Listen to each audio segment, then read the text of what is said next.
आज के इस खास विश्लेषण में हम सीधे एक बेहद ही प्राचीन और रहस्यमयी विषय की गहराई में उतरने वाले हैं।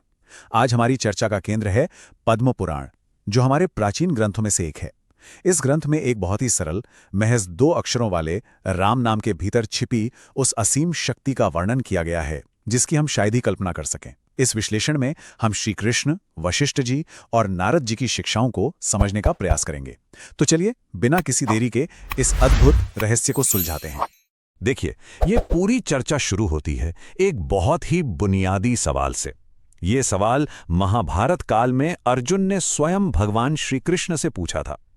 अर्जुन जानना चाहते थे कि अत्यंत सहजता और सरलता से अपना कल्याण कैसे किया जाए। उन्हें कोई बहुत कठिन कर्मकांड या जटिल नियम नहीं चाहिए थे, बल्कि एक ऐसा रास्ता चाहिए था जो सबसे श्रेष्ठ हो, सर्वसुलभ हो और जिस पर कोई भी आसानी से चल सके। और ठीक यहीं से हमारा आज का सबसे बड़ा रहस्य सामने आता है।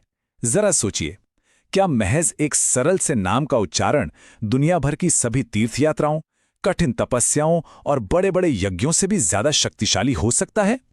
प्राचीन शास्त्र आखिर ऐसा दावा क्यों करते हैं कि किसी भी शारीरिक यात्रा से ज्यादा शक्ति सिर्फ इस एक नाम में है? आइए इस पहेली को एक एक करके सुलझाते हैं। इस रहस्य की पहली परत खोलने के लिए हम सबसे पहले महर्षि वशिष्ठ और भारद्वाज मुनि के बीच हुए एक बेहद गहरे संवाद की ओर चलते हैं। यहाँ महर्षि वशिष्ठ ने एक बहुत ही कमाल का रूपक इस्तेमाल किया है।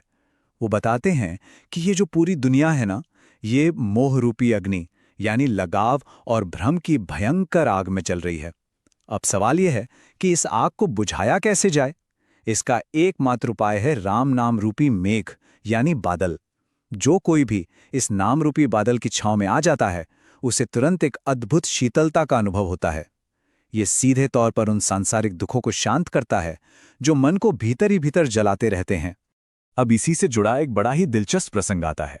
क्या कभी मन में ये विचार आया है कि कुछ साधु महात्मा शमशान में जाकर नाम जप क्यों करते हैं?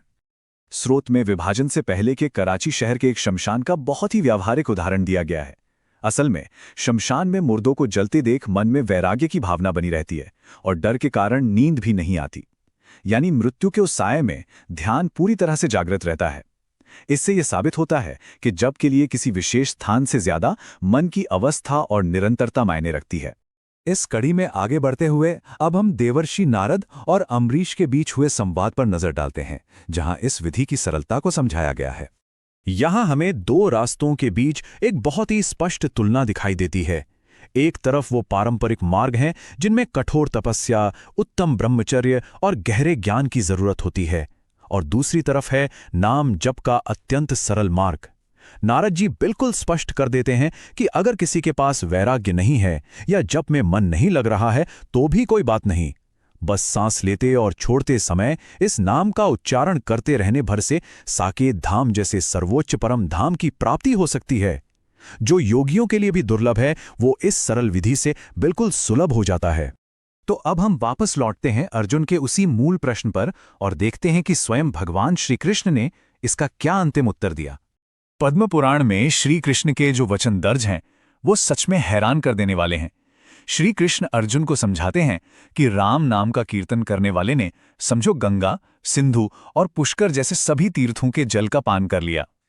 जिसने इस नाम का स्मरण किया, उसने मानो चारों वेदों का पाठ कर लिया और कुरुक्षेत्र में महादान भी कर लिया। ये वाकई अचंभित करने वाला है कि पूरी की पूरी वैदिक परंपरा और सारे महान यज्ञ केवल इस एक नाम के स्मरण में समाहित हो जाते हैं। और इसके बाद श्री कृष्ण वो बात कहते हैं जो इस पूरी चर्चा का केंद्र बिंदु है। इस धरती का सबसे बड़ा तीर्थ राम नाम ही है। ये कोई साधारण बात नहीं है। ये सीधे तौर पर यह स्थापित कर देता है कि आध्यात्मिक उन्नति के लिए ये नाम किसी भी अन्य कर्मकांड से कहीं ज्यादा ऊपर है। लेकिन बात यहीं खत्म नहीं होती। अर्जुन के मन में आने वाले कलयुग को लेकर एक बहुत ही गहरी चिंता थी, जिसका समाधान श्री कृष्ण आगे देते हैं। अर्जुन का डर बहुत जायज था। द्वापर युग तक तो फिर भी नियम, धर्म और कर्मकांड अपने स्थान पर थे, लेकिन कलयुग, ये एक ऐसा युग बताया गया है जहां साधन नष्ट हो जाएंगे और नियम भ्रष्ट हो जाएंगे। अर्जुन की चिंता थी कि ऐसे दूषित समय में कल्याण कैसे होगा।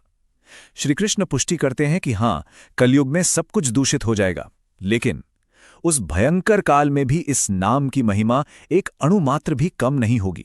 जब सारे रास्ते बंद हो जाएंगे तब यही एकमात्र अटूट जीवन रेखा बनी रहेगी। और फिर श्री कृष्ण ये विशाल अंक बताते हैं, 10,000। इसका क्या मतलब है? इसका अर्थ है कि उस कठिन कलयुग में जो अपना पूरा जीवन इस नाम के जप में लगा देता है, वो न केवल अपना बल्कि अपनी 10,000 पीढ़ियों का उद्धार करते हुए परम धाम को प्राप्त करता है। ये संख्या अपने आप में इस साधन की असीमित शक्ति का प्रमाण है। तो इस पूरी चर्चा को समेटते हुए आइए इस नाम की अनंत महिमा के शाश्वत सत्य पर एक बार फिर से गौर करते हैं। अगर हम आज के इस पूरे विश्लेषण का सार निकालें तो मुख्य रूप से ये बातें सामने आती हैं। पहली, ये नाम संसार के मोह रूपी अग्नि को तुरंत शांत करने वाला साधन है। दूसरी, इसके लिए किसी कठोर तप की जरूरत नहीं है, ये बस सांसों के साथ चलने वाला सुलभ मार्ग है। तीसरी, ये अकेले ही धरती के सभी तीर्थों और यज्ञों के समान फल देता है। और सबसे अहम बात, ये आने वाले कलयुग में सबसे अचूक और अंतिम रक्षक है। और अब इस विश्लेषण को खत्म करने से पहले एक बहुत ही गहरे विचार के साथ आपको छोड़े जाते हैं। नारद जी ने कहा था कि बस सांस लेते और छोड़ते हुए इस नाम का स्मरण किया जा सकता है। जरा सोचिए, यदि हमारी हर एक सांस में ब्रह्मांड के सभी तीर्थों और यज्ञों का पुण्य समाने की क्षमता है, तो हमें यह जरूर विचार करना चाहिए कि हम अपनी अगली सांस का उपयोग किस प्रकार करने वाले हैं। इस विचार के साथ आज के इस विश्लेषण में हमारे साथ जुड़ने के लिए बहुत बहुत धन्यवाद।